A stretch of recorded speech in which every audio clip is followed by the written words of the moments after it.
Hey, were you looking to get started in real estate photography? That's not a bad idea. What I have for you today is 3 tips that is going to help you get started quickly.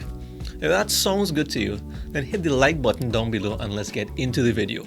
First off, I hate to break it to you, but these 3 tips are not really rocket science, nor are they secrets. You know all those secrets videos I'm talking about, right? Oftentimes we tend to complicate things, myself included. I'm guilty for doing all of that research to get something done and finding the different ways in accomplishing basically the same thing. And most of the times it's really simple and answers are just right in front of you. But we want to hear it from somebody, just like you're doing in this video right now. Please don't leave. You haven't heard the secrets as yet. So tip number 1 is you need to create an initial portfolio. An initial portfolio that can start attracting clients. I know, no brainer, right? Not really, well, not quite. Yes, you do need to have some kind of initial portfolio to take when you're meeting a real estate agent or a builder or contractor. Something that you can show what it is that you can do as it relates to real estate photography. But how do you get that initial portfolio when you didn't even have any clients as yet? The secret is to start with what you have. Or maybe you have a nice house that you can take photos of. Let's say you don't have a nice house. You might have a friend with a nice house or a family member. If you don't have any of that, I'm sure you have a lot of friends on Facebook. The point here is to start with your own network. And there's nothing wrong with letting somebody know that you're getting into real estate photography. And it would be really helpful if you can use their place. Try to work something out of them. Find out what they need as it relates to photography. Maybe they need some family photos that they can, on the day of the real estate shoot, you can have them dress up and take some family pictures before or after you do your photos. That way is a win-win, so both of you all get something out of the deal. And it costs nothing to anybody. You see, all of those photos are going to be really important, very useful, because you'll be using those pictures in ads, in Facebook ads. You're going to be using it to reach that potential audience. You also may be using them on your website or on your social media accounts, or maybe even on a physical print in the form of a large print, or in a photo book that you'll be taking at a meeting. Having an initial portfolio versus not having anything at all is going to be quite beneficial. What are you really going to do if you don't have that? You're going to tell a real estate agent that you want to take photos for them and you really like real estate photography. They're going to think, he's a nice boy, I'll hire him and pay him a nice big commission. Yeah, right. So that's that. So you got the photos that you needed for that initial portfolio. Or maybe not. Maybe you didn't listen to the first step or didn't take any action. Look how it's going to affect the next tip. The next tip is about pitching and getting that first client. The truth is you can do this the easy way or you can do this the hard way. I'm sure you've heard all of the rants about don't work for free. It'll be really hard to charge after that. There are some merits to it, but it's all about what's the plan.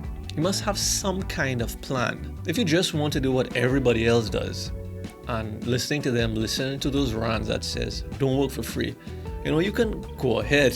Remember, if you're a beginner, nobody really knows who you are.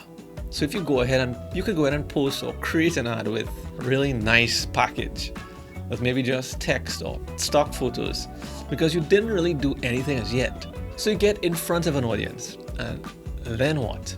When they actually reach out to you, what's the offer? It's going to be a waste of money on advertising because there's a very low chance that you're going to close those clients because photography is still quite visual and they'll be spending some kind of cash. So they kind of need to see what it is that you could do. Or you can go about this with a plan of starting out for free at first. Hold on, let me explain, calm down. Let's say you put together like a freebie, your advertising copy, the words in your ad. How about you call it a free trial, right? Where you reach out to a real estate agent or a contractor and show them what you can do, letting them know that you appreciate the work that they do, the homes that they sell, However, you think that their photos need some work, and that the photos that you can provide to them, not only will it make their properties look better, but it'll make them sell faster, or at least reach out to the type of buyers that they would be trying to reach, versus just taking the pictures on their phone, that's what they're probably doing right now. In some cases, they may be open to that, but to help them open their minds a little bit more for them to get value first, you could say the first house is going to be on the house for free. You know what I mean? I'll be doing this first house for you, and I'm going to get some really good pictures, and you're going to get them fast. And if you are happy with the experience, then we can talk about a paid option for future jobs, for future houses that you're trying to sell. Once they've indicated that it sounds good to them, then what you could do at this point is start talking about a specific home that you've seen that they're trying to sell right now. Let them know that you're serious because you have some ideas how you can showcase the home in the best way possible.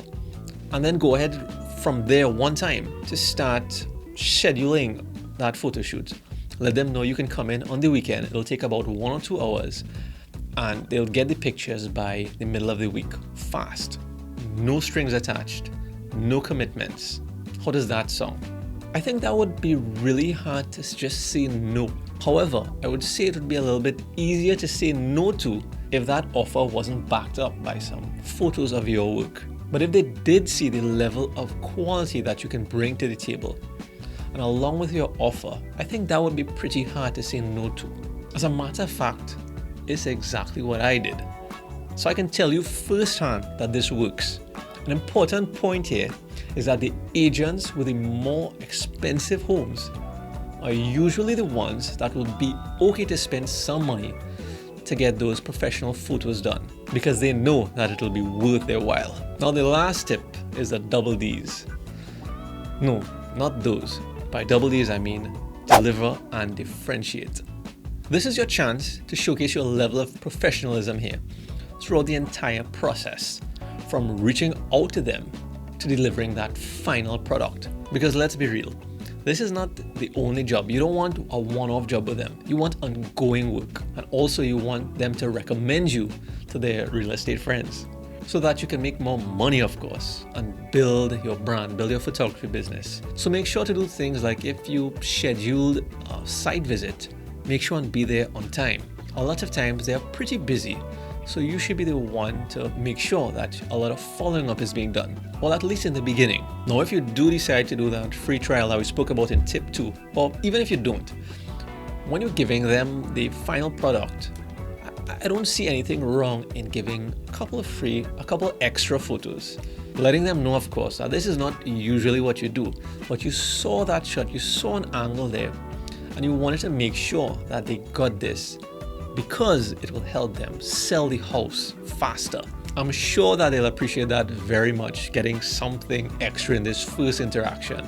Now, the next thing that you want to do to differentiate yourself is by having a quick turnaround time. A lot of times photographers take a bit too long to get the final product to the client.